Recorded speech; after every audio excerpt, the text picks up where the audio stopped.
Saudara-saudari yang dikasihi Tuhan Yesus Kristus, selamat bertemu kembali dalam program Arus Hayat Voice.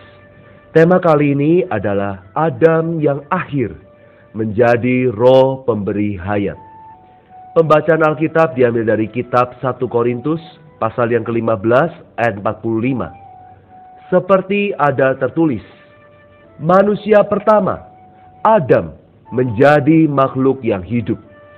Tetapi Adam yang akhir menjadi roh yang menghidupkan. Yohanes 10 ayat 10b. Aku datang supaya mereka mempunyai hidup dan mempunyainya dalam segala kelimpahan. Di dalam kedua ayat yang tersebut di atas, kita melihat bahwa di dalam inkarnasinya, pertama-tama Kristus menjadi daging demi penebusan. Kemudian di dalam kebangkitan, Kristus menjadi roh pemberi hayat demi menyalurkan hayat. Melalui inkarnasi, Kristus memiliki tubuh jasmani, sama seperti Adam. Melalui kebangkitan, dia memiliki tubuh rohani. Sekarang, dia adalah roh pemberi hayat di dalam kebangkitan. Dengan tubuh rohani, dia siap diterima oleh orang-orang yang percaya ke dalam dia. Begitu kita percaya ke dalam dia, Kristus segera masuk ke dalam roh kita. Dan kita bersatu dengan dia sebagai roh pemberi hayat menjadi satu roh.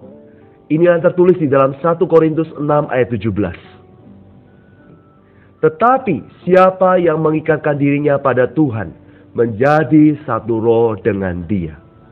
Roh kita yang dahulu mati karena dosa dan pelanggaran, dihidupkan dan dibangkitkan bersama dengan dia. Akhirnya tubuh jiwani kita yang sekarang akan menjadi tubuh rohani di dalam kebangkitan sama seperti tubuhnya. Dalam bahasa Ibrani, kata Adam berarti manusia. Ia adalah kepala dari ciptaan yang lama. Karena Allah menciptakan Adam menjadi jiwa yang hidup, maka bagian utamanya adalah jiwa yang adalah untuk ciptaan lama. Hari ini, dalam prinsipnya jika kita hidup di dalam jiwa kita, oleh jiwa kita atau untuk jiwa kita, maka sesungguhnya kita berada di dalam ciptaan yang lama. Jiwa adalah inti dan garis hayat dari ciptaan yang lama. Seseorang mungkin bermoral, beretika, tetapi jika ia hanya hidup di dalam jiwa, ia masih tetap milik ciptaan lama. Ciptaan lama memang diciptakan oleh Allah. Namun, ciptaan baru muncul bukan melalui penciptaan, melalui kebangkitan. Karena itu, 1 Korintus 15 ayat 45 menyiratkan dua ciptaan.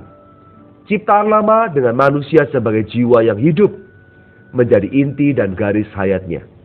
Ciptaan baru dalam kebangkitan dengan roh pemberi hayat sebagai inti dan garis hayatnya. Saudara-saudara, jika kita menyangkal Kristus sebagai roh pemberi hayat, pemberi hidup kekal, itu sama dengan menyangkal realitas kebangkitan. Karena roh pemberi hayat adalah urat nadi kebangkitan Kristus. Jika Kristus tidak menjadi roh pemberi hayat, maka kebangkitan Kristus tidak akan memiliki banyak arti yang subjektif terhadap kita. Ini hanya akan menjadi satu fakta objektif belaka. Seperti kebangkitan Lazarus yang tidak menghasilkan sesuatu yang berhubungan hayat, yang tidak mendatangkan hayat bagi kita.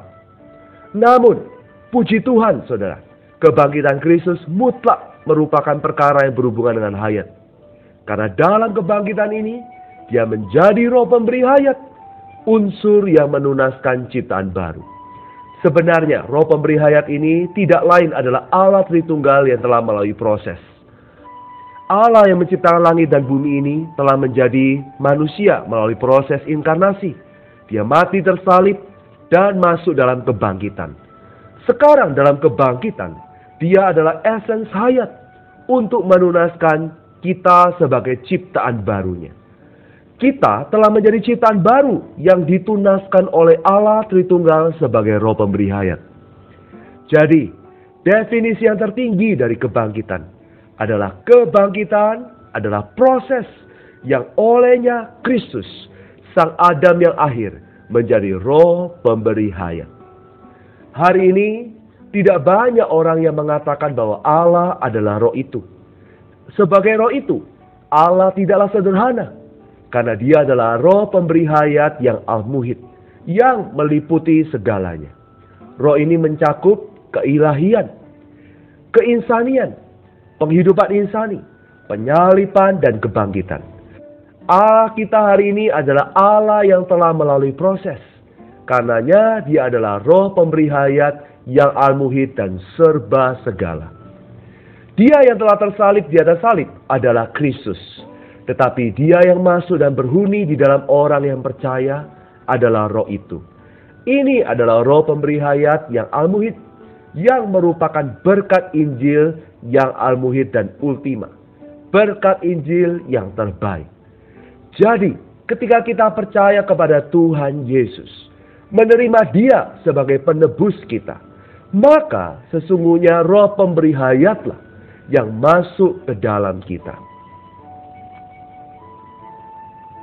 Hari ini, Tuhan berada di dalam kita terutama sebagai Roh pemberi hayat. Bersukacitalah saudara-saudara. Yesus Kristus adalah Roh pemberi hayat di dalam kita. Kemana saja kita pergi, Dia berada di dalam kita dan menyertai kita. Dia sungguh nyata, hidup, dan sangat berkuasa. Tetapi Dia juga begitu ramah, mengasihi, dan sabar. Kita tidak boleh mengira bahwa jika kita mendukakan Dia, menyinggung Dia, maka Ia akan pergi meninggalkan kita.